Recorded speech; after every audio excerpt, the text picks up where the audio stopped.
Magandang umaga po sa lahat. Ito naman po si Darnimon nagsasabing magandang araw, magandang buhay.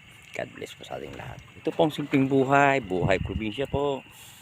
Ito po ang binukod namin uulamin ngayon. Iihaw po namin. Ayan po.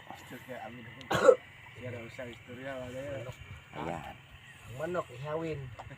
Iihaw. Wala dito? Ito po ang kuha namin. Ito kuha ko kagabi. Parang medyo maliit pero okay na rin. Pero mga 3/4 kilo siguro lang to. Ay, vlog. Ito ang Ambo, pasaya sawa. ayan. Masarap po ire.